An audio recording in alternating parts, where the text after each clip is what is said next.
بسم الله الرحمن الرحيم. سأل سائل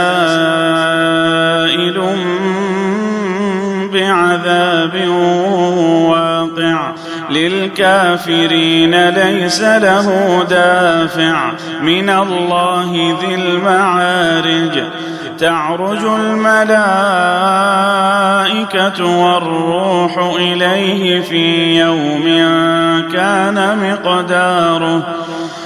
يوم كان مقداره 50,000 سنة فاصبر صبرا جميلا إنهم يرونه بعيدا ونراه قريبا يوم تكون السماء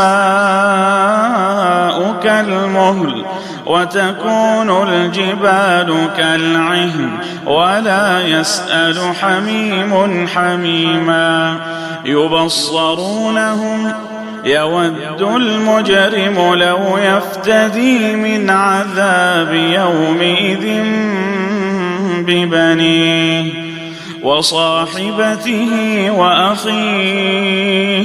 وفصيلته التي تؤويه ومن في الأرض جميعا ثم ينجيه كلا إنها لظى نزاعة للشوى تدعو من أدبر وتولى وجمع فأوعى إن الإنسان خلق هلوعا إذا مسه الشر جزوعا وإذا مسه الخير منوعا إلا المصلين الذين هم على صلاتهم دائمون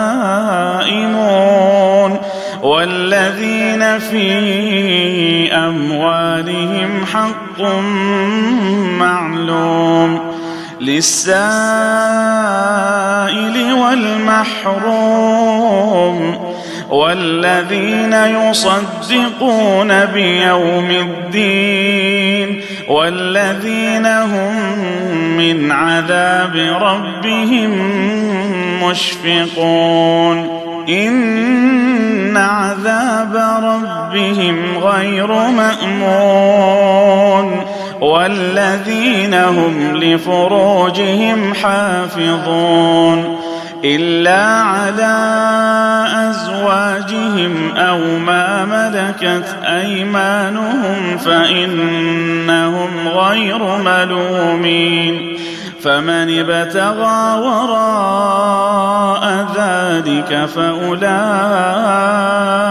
هم العادون والذين هم لأماناتهم وعهدهم راعون والذين هم بشهاداتهم قائمون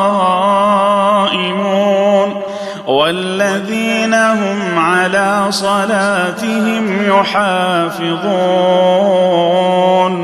أولئك في جنات